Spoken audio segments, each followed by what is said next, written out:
One of the reasons we were able, I think one of the reasons that this show came together the way it did was because of the show we did recently where we were talking about Killer Mike's Red Bull freestyle. And Red Bull, Killer Mike delivered a dope freestyle. The rap was incredible. 1 second applause. But it sounded as if it was a carrying on of a conversation where Killer Mike has been receiving a lot of criticism, but also giving a lot of criticism at his position on black capitalism, but also some of his political choices in recent years. And as we talked about in that episode, some of that did feel directed at FD Signifier and our guest, Dr. Jared Ball. And so, Dr. Ball, if you can, I would love for you to share your point of view on your differences and point of view when it comes to Killer Mike and sort of where did all this start?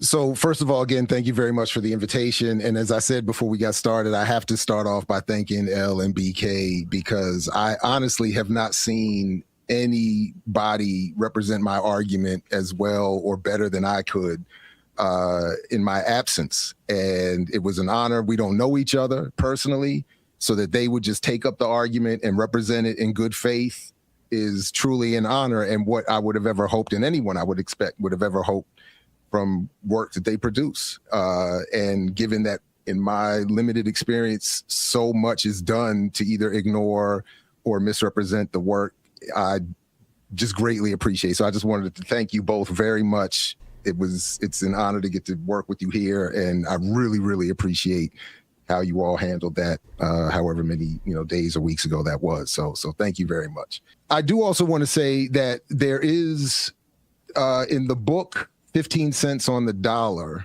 because my memory is trash. So in the book, 15 cents on the dollar by Louise Story and Ebony Reed, through interviews that they did with me over a period of time and with Killer Mike, they recount a lot of what I'm going to try to summarize here very briefly in terms of how all this got started with the two of us.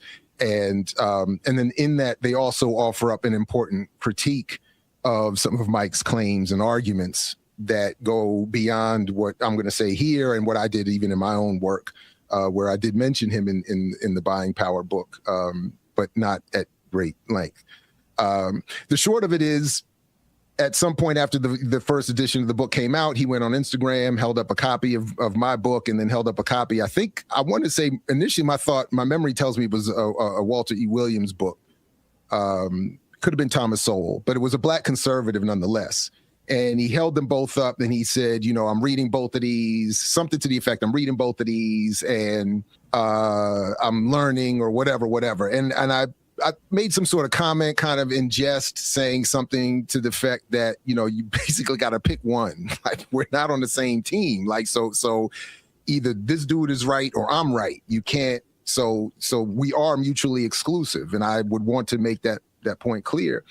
And over time, like there was some Twitter version of an exchange, and then I forgot exactly how it worked out, but at some point we got each other's phone number and we got on a phone call and had maybe a 2-hour conversation that ended up with him promising to join some grassroots political organizations and furthering the conversation. And during which I was just trying to quickly explain to him, and it was a struggle to do it. Because he's talkative, he's a performer, he's a rapper, and I was trying to make the point that, in short, you teaming up with Andy Young is a representation of the split in the civil rights movement, where Dr. King told Andy Young, "Your problem, Andy, is you're a capitalist and I'm not," and he went off to a leftward trajectory, and Mike is saying, I'm carrying on the civil rights tradition through Andy Young, and I was trying to point out that you are decidedly choosing a side that is antithetical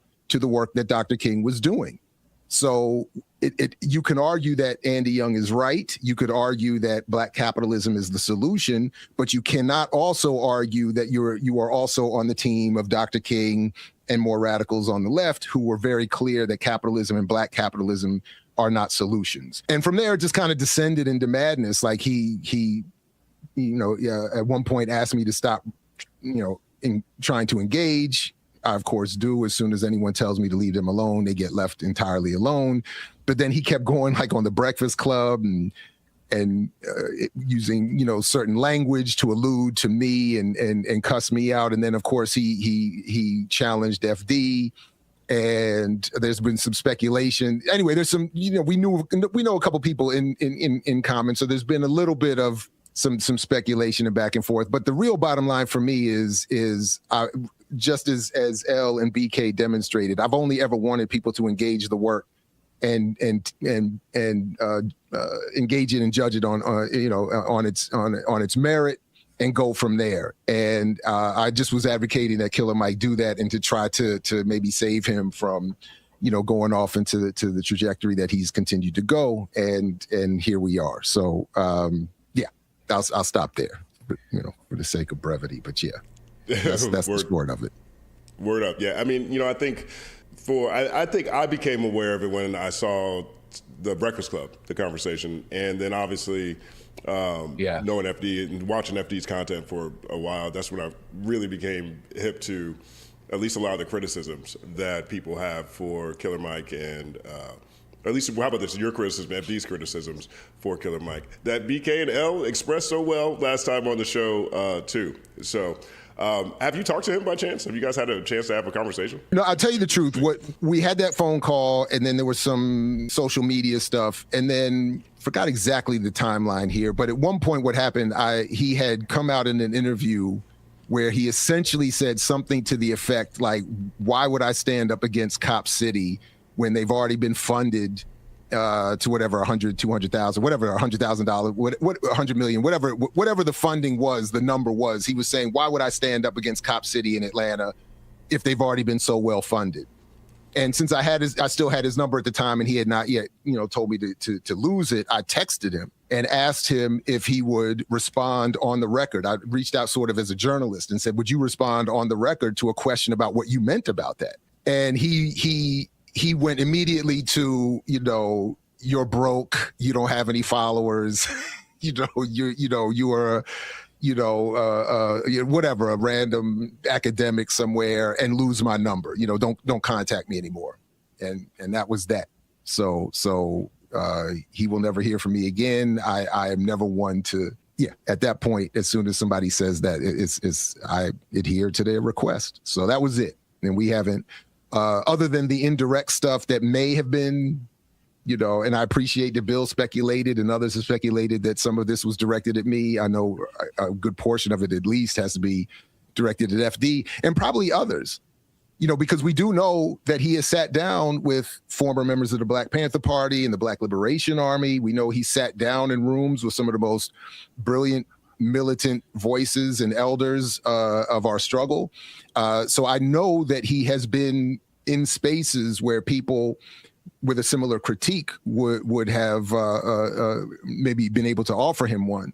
But, Well, I'm going to ignore the ignorance of you're broke. Like, I really hate the cognitive dissonance of pretending like you represent poor people, and then as soon as you get an opportunity, you try to disparage people by saying they're poor. It's like you're really going to have to pick one. Like, do you relate or do you not, or are you better than them? So I'm just going to ignore that.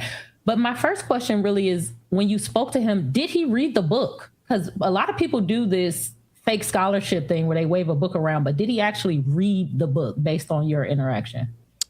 No, to my memory, which is questionable. Okay. The point was he had not read the book.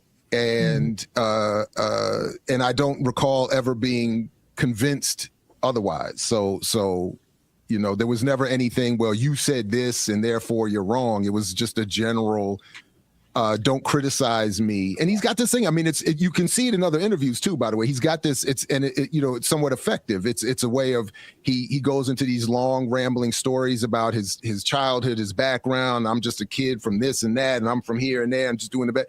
And by the time you get to the conclusion where it's clear he's not engaged in the argument, there's been so much time spent and so many other things thrown out there to deal with that but no, there was never any moment where I was like, he clearly read the book and is engaged in the argument and just chose, or, for reasons to be critical of it. I want to bring up a broader conversation, which is around where is political rap in 2026? And I intro that with Killer Mike, right? One of the things I loved about that Red Bull cipher is that, this is a point of view that is very much in line with, I think, where hip hop has gone or where hip hop is as being co-opted by corporate forces and marketing and all these things. But it's also, to me, it's an extension or another angle on conversation I think he's had for a while. But he's also had some of the most impactful political raps and projects, in my opinion. I look at rap music as a testament to everything that we're literally talking about here today. I think Michael is celebrated for the broader conversation that it is having around Black progress, Black excellence, and Black economics, even if there is a disagreement here on this panel. But he is someone who has lived in these spaces for a long time. The Pledge, you know what I'm saying? Yeah. So the verse he kicked actually is from an album he was going to put out in 2012. And it was supposed to be on Mass Appeal. So that's an old verse. That was not a verse that was crafted for this conversation, even if it ironically might fit. But that was a verse that he's had. So you for a saying while. he definitely was not talking about me? That's good to know. Yeah, I'm taking applause. That's good to know. So that is the story behind that track itself. But it does raise the question: what does even political conversation, political commentary in rap music in 2026 even look like? I love Vince Staples' album and its risk and its courage that it takes, but it's pretty muted on the broad spectrum. It's not something that I think is cracked into the mainstream. It's definitely not in the charts. We do chart report every week. We're going to talk about this later on. Most likely, it looks like at the second show now. But Rhapsody's project is an amazing celebration of Blackness, and sadly, being Blackness in America is inherently political, right? Yeah. But generally speaking, open floor to this panel. Where is political rap in 2026, and should we expect there to be political rap in 2026, given what life in America has turned out to be this century? I definitely think we should still expect it. I think it's still important. I think where you can find it is underground or not on mainstream, even if it is a mainstream artist like Vince Staples making an album like that, or a Rhapsody making an album like that, it is going to be intentionally suppressed. I can only muse about what hip hop was in its inception and what some of the biggest artists then were doing and the messages they were able to get off then. But now, there's quite a few of like Gen Z artists, even millennial artists that are making explicitly political music, but you're not going to hear it unless you go digging for it. And I think we have to continue to go digging for it. We have to continue to uplift those artists. I think Jason, formerly known as Jalopy Bungus, just did a song, Fuck Ice, right? And even on the song God Why, he's like talking about kids in Palestine dying. And like, God, why is that happening? And kind of just like even questioning, how do I believe in this Lord if like this Lord is like allowing this to happen? Or, a Rhapsody, a Red Veil talking about the Panopticon and talking about I'm attached to this device that's surveilling me, but this is how I make my money. So like the content is out there, the subject matter is out there. And I think we should continue to expect it. Now, I think like the expectation question gets kind of funny because it's like, niggas is trying to eat. And like, if my work is being suppressed and I can't eat off that, like how am I actually supposed to get my message out? But I think, even our Earl sweatshirts and our mics, like there's tons of people out there in the rap scene, in the modern rap scene specifically, and in the youth modern rap scene specifically that are doing that. And we just got to uplift them, in my opinion. Yeah. I was going to say, like, that's actually the world I exist in, is the political rappity rappers, so like, like young dudes, young crew, like this husband and wife pair called the Neighborhood Kids. And then there's the people in Bay with the beat rock music, Bamboo, and, Rocky Rivera, who's like, their label is essentially to fund their organizing. Like that's what they do, is grassroots organizing. It's the most amazing stuff, revolutionaries. Anyway, I think the question, to your point about musing to where rap came from, like, I actually think we don't know because of the loss of monoculture. Like, we're not just all sitting down at 8:00 watching the Cosby Show. Like, that world is gone. Like, I don't think we'll ever see the type of visibility and stardom and fame, rest in peace Dolly Parton. Like, we ain't gonna ever have one of them. You know what I'm saying? Like, now it's just, the world doesn't work like that. So I'm grateful that a lot of these young artists, to your point, I agree. Like, a lot of these young artists that I'm interacting with are actually very politically aware and very savvy and very ready and very down for the cause and still has that zeal. I wonder if we're just, how to get out of a silo has eluded every rapper I know. And so I'm actually I'm actually very curious, but I think to your point, yeah, it's never going away. I think as long as our system continues to be unjust, artists will make music about that injustice. I think that so long as go ahead, Al. No, go ahead.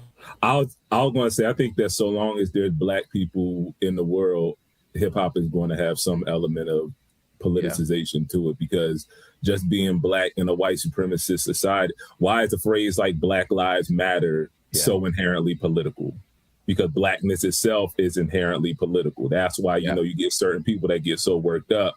Like, that should just be common sense. Black Lives Matters. But so I personally feel like so long as that, and, you know, I've seen a couple of people, you know, shout out Gaius Guevara, the Genesis Owusu album from earlier this year, very political. I heard BK mention Mike. So it's not like there's a dearth of explicitly political content.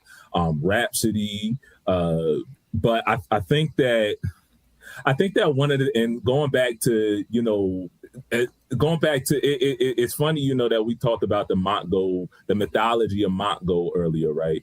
And I really wasn't hip to this until, of all people, Dr. Ball was talking about it, is that hip hop has always kind of been the tale of two sisters, right?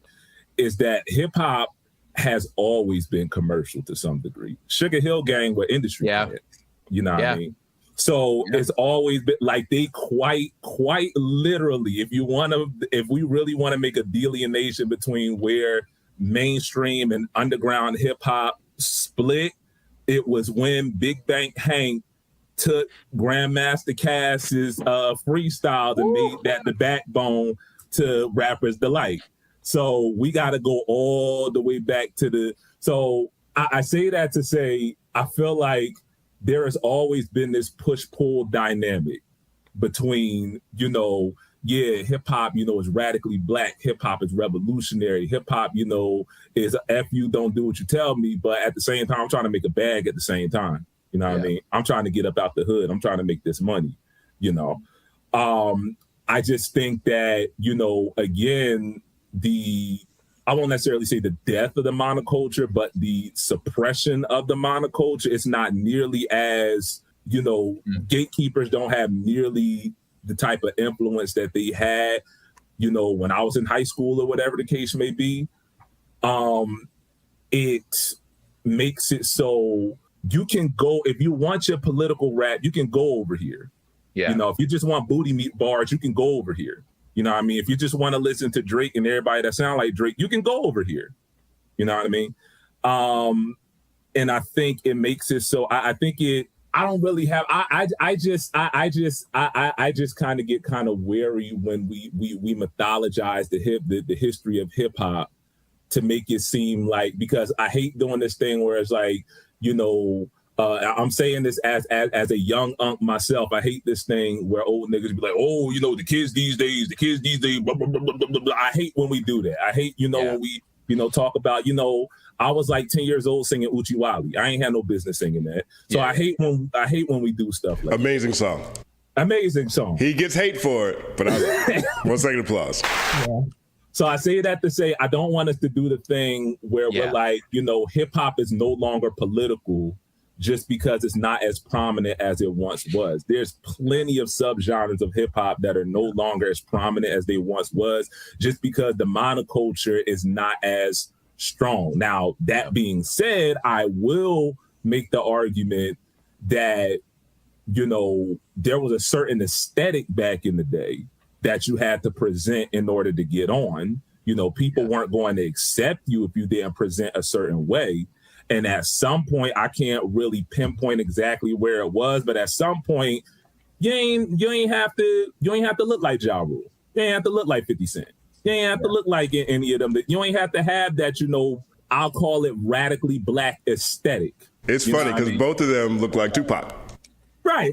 You ain't have to look like Tupac no more. You ain't have to look like Tupac no more. You can still get on. So it's it's a tale of two cities to me, is basically the point I'm trying to get at. I do want to talk about this Rhapsody project, and I think it's phenomenal. I think it's without question her best work. I'm going to put it on the screen here so people can know what we're talking about. Rhapsody, God Got a Afro. God Got a Afro. God Got a Afro. Incredible project. Here's what it looks like as we share this screen. Rhapsody, God's Got an Afro. It's a phenomenal project. And 10 out of 10. 10 out of 10. And from its for people who haven't heard, I'm going to play a song. I'm just going to cut it if I get flagged for it. But I think people need to hear at least something from this project for those who aren't familiar. But this project is from the sonics to the conversations that she's having on here. It's a celebration of blackness, but also it does so lyrically, but it also does from the style of music. So you have some jazz elements that are in here. You have some Afrobeat elements in here, a lot of hip hop elements in here, quintessential hip hop elements in here, and really just an incredible flex of a brilliant mind and an incredible lyricist. I talked about this on the Third Verse podcast. I sunk into it the beginning of this week. I wasn't able to do so last weekend, and I'm going to do something direct on it. I've made that conclusion. But as someone who has just looked at, as all of us really, looking at the space and where music is right now, this is a beacon of light, and it's a beacon of risk, because it's very, very tricky to be that dope on that many different types of production. I don't care if you're singing, I don't care if you're rapping, just the range that she exhibits should be celebrated. I'm going to let you pick a song. Prop, do you have a song you want us to play right now from Rhapsody's joint? I do, actually. It's let me pull it up. I'm glad you asked, because it's the one where she talk about Vlad TV on it. Okay, is that Pick a Side? No, I just put it on repeat and was like cleaning the house. Let's see what we got. It's early in the record. Free Your Mind? No Way. No Way. There we go. All right, we got No Way, suggested by Prop. Culture United.